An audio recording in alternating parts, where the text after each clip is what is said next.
particularly those from the continent, that's how we lived. Unfortunately, again, we're in a very artificial system now of paying bills and doing that which satisfies Caesar, for those of you who know the Bible, and versus that which satisfies God, as well as ourselves. And many of us are developing health issues and emotional issues and other blocks that are related to doing that. So as I look forward, I hear you. As I look forward, I see you making a living off your gift. Wow. When is your next show? I should be on tomorrow at high noon. Okay. I know what time zone are you in? I am. It's like 1:15. Okay, you're in the same time zone as me. Yeah. I'll be on tomorrow at 12 noon. I will be there. Sure, I most certainly appreciate you, and thank you for your call. Thank you as well. Okay. Blessings. All of the blessings. Yes, and always, I like readings of that nature because they're personal, but they also apply to everybody listening. And indeed, if you are listening, you are a part of that call. This is not a regular folk show.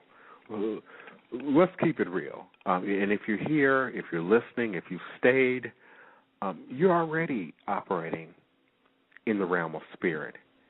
And as times continue to change and evolve and we meet new challenges and we continue to push through this economy and not ride out, push through, because some of you are still thinking you're going to ride this out and then things are going to get better and go back to business as usual and you'll do what you've always done. I hate to break it to you.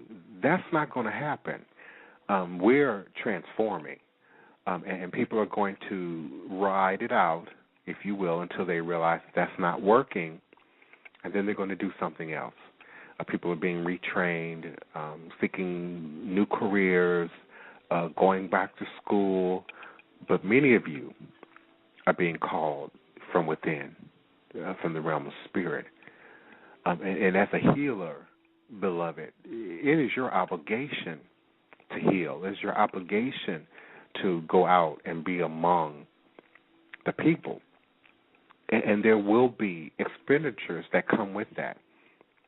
And it should be a reciprocal, recyclable process, just like energy.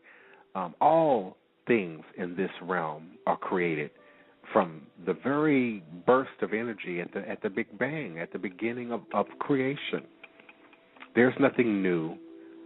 It's just all being recreated. Our bodies, our being is nothing more than stardust and gas and particles and minerals and all those elements that are floating through the universe, through space and time. They're just recreated and created over and over again. So there's nothing new. Indeed, you have it.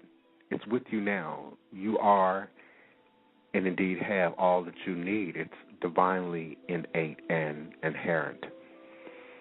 Through the illusion of linear time, we see ourselves through this prism, if you will, of linear time.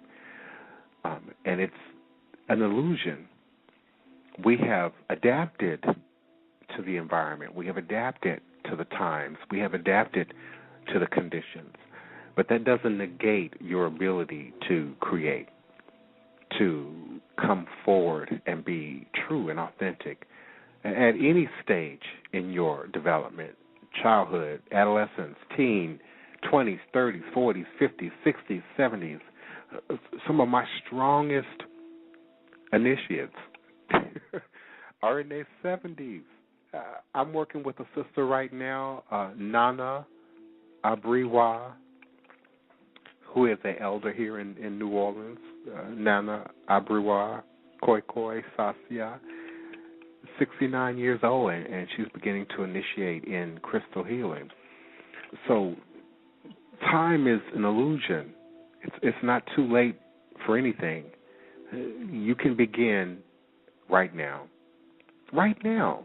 Whatever the challenge is, changing how you eat, changing how you live, changing how you exercise, changing who you hang around, changing what kind of energy you absorb, changing what kind of energy you project. Just do it now. Who cares about the whys and why I didn't and how comes and the past? Just do it now. Just step forward now, get authentic now, and know that I'm here. I'm here and my community is here to help you and to assist you in that process. But now is the time of divinity. Now is the time of humanity. And to come full circle and be authentic and do that which the divine creators have called you to do, to make difference, to make change. There is no, oh, well, it just is, and we have to accept it.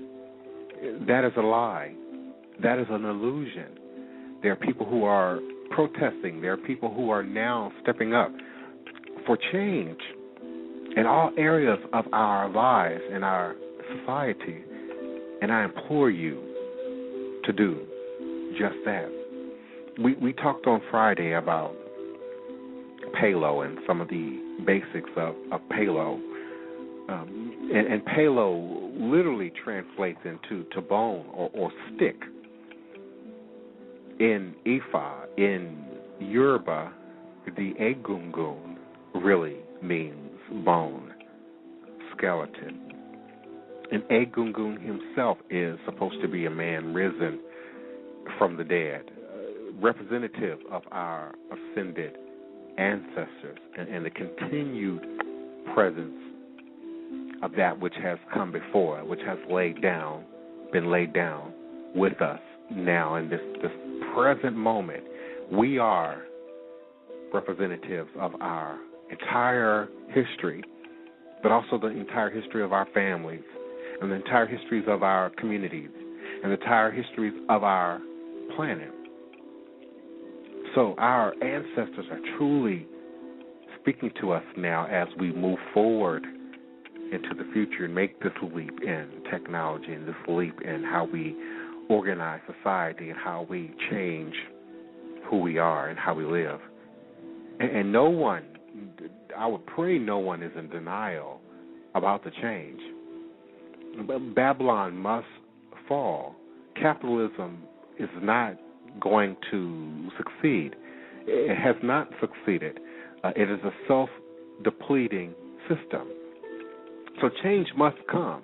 I am not prophesying doom and gloom. I am prophesying change, transformation, evolution. It's a natural but also a spiritual process. So we must begin to call on our inner strengths, our inner talents, those things that we know to do, those things that have supported who we are in struggle from generation to generation. This is the time to walk in that, to step in that, to rise to the occasion, to rise to the challenge. The ancestors are speaking, the spirits are speaking, the Orisha are speaking, the Lawa are speaking.